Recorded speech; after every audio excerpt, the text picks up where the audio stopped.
घर में सांचक थी, बच्चा सांचक में नहीं आते बोले लो अच्छी बात है घर में रह जाओ बेटा बोले।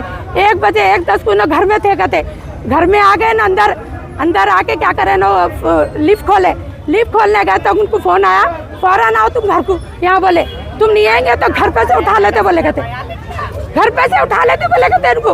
इन्होंने डर के अकेले चले जा रहे थे गाड़ी रख के, दोस्त को लेके गए उनके शायद वो बच्चे को शाहरुख को घर पे, वे बच्चा बहुत अच्छा है शाहरुख को घर पे से लेके गए।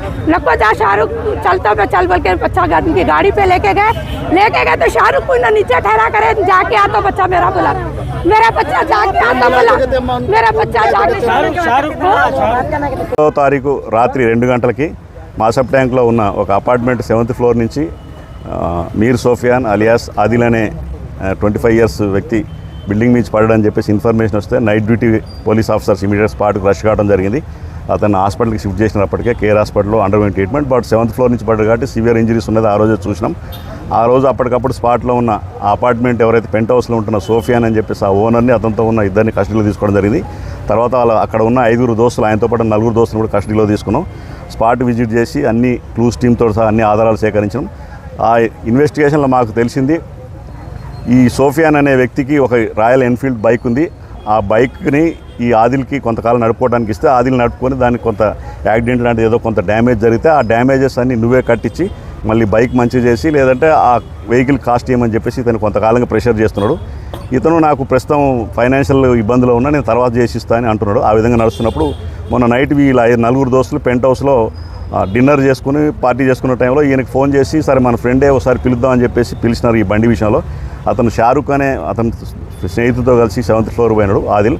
పోయిన తర్వాత అతను ఈ బండి గురించి వాళ్ళు ప్రెషర్ చేసినారు, బండి ఇస్తావా మాకు డబ్బులు ఇస్తావా రిపేర్ చేసి ఇస్తావా చాలా రోజులు అంటే ఈయన నా ఫైనాన్షియల్ ప్రాబ్లం సరిగా లేదు నేను ఇవ్వలేను కొంతకాలం ఇవ్వాలి ఇట్లా చేస్తే నేను ఇక నాకు ఆత్మహత్య చేశారని మీరు ఇట్లా ప్రెషర్ చేస్తే అన్నా కూడా అతను వాళ్ళు ఒత్తిడి చేసినారు.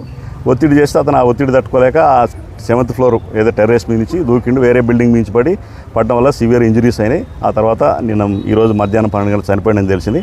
ఆ ఇన్వెస్టిగేషన్లో ఉన్న మెరిట్స్ ప్రకారం ఇమీడియట్గా 5 ఫ్రెండ్స్ అందరినీ కూడా కస్టడీలో తీసుకున్నాం సుఫియాన్తో సహా. దాన్ని ఆత్మహత్యకు ప్రేరేపించినట్టు ఈ బండి రిపేర్ చేయడం డబ్బులు డిమాండ్ చేయడంలో అప్పటికప్పుడు ఆత్మహత్య ప్రేరేపించిన సెక్షన్ మార్చేసి వాళ్ళని అదుపులో తీసుకున్నాం. ఇప్పుడు రిమాండ్ పంపించేది ఉంది. పోస్ట్మార్టం చేసి ఎస్ఐ గారు ఇప్పుడే వచ్చినారు. వచ్చిన తర్వాత రిమాండ్ సైన్ చేసి పంపించేది ఉంది. ఇది ఆత్మహత్య కేసు చేసిరని ఎవరైతే అనుకుంటారో అది కరెక్ట్ కాదు. దాన్ని ఇమీడియట్గా ఆత్మహత్య ప్రేరేపించినట్టుగా సెక్షన్ 108 BNS కింద ఆల్టర్ చేసినాం. అది నాన్ బెయిలబుల్ 10 సంవత్సరాలకు శిక్ష ఉంటుంది. వాళ్ళని 5 కూడా అదుపులో ఉన్నారు. 5 కూడా రిమాండ్ పంపిస్తాం. లేదు ఆల్కహాల్ లేదు. డిన్నర్ చేసినారు, డిన్నర్ అయితే చేసినారు. డ్రగ్స్ లాంటివి కూడా తీసుకోవాలి. డ్రగ్స్ కూడా టెస్ట్ ఆ రోజు నైట్ దొరికిన టెస్ట్ చేసినారు. డ్రగ్స్ లాంటివి కూడా లేదు. వాళ్ళకి అనుమానాలు వీళ్ళు కొట్టి బిల్డింగ్ నుంచి పడి మర్డర్ చేసిన అనుమానాలు ఉంది. కానీ ఇన్వెస్టిగేషన్ మాకు ప్రస్తుతానికి తెలిసింది అతన్ని ఒత్తిడి చేయడం వల్ల ఆ టైంలో ఆయన చెప్పినా నా వల్ల కాదు నేను ఇట్లా చేస్తే మీరు అఘాయిత్యం చేసుకోవాల్సి వస్తుంది ఆత్మహత్య చేసుకోవాల్సి వస్తుంది అన్నా కూడా వీళ్ళు నీ సంగతి నీకు మాకైతే వెహికల్ ఇవ్వాల్సిందే డబ్బులు ఇవ్వాలి వెహికల్ అంటే ఒత్తిడి చేస్తే ఆయన తట్టుకోలేక ఆత్మహత్య చేసుకుంటే ప్రాథమిక ఆధారాలు దొరికినాయి. దాని ప్రకారమే సెక్షన్ మార్చి ఇమీడియట్గా కేసు చేంజ్ చేసేసి రిమాండ్ పంపిస్తున్నాం. ఫర్దర్ దర్యాప్తు ఇంకా ఉన్నది ఈ కేసులో. ఆ దర్యాప్తులో వచ్చిన ఫర్దర్ ఆధారాల ప్రకారం మేము ఛార్జ్షీట్ ఫైల్ చేస్తాం. 5 ఉన్నారు. ఎందుకంటే అతని ఫ్రెండ్ షారుఖ్ కూడా వచ్చింది. షారుఖ్ కూడా తెలుసు ఎవరున్నది. షారుఖ్ ఐ విట్నెస్ దీనికి.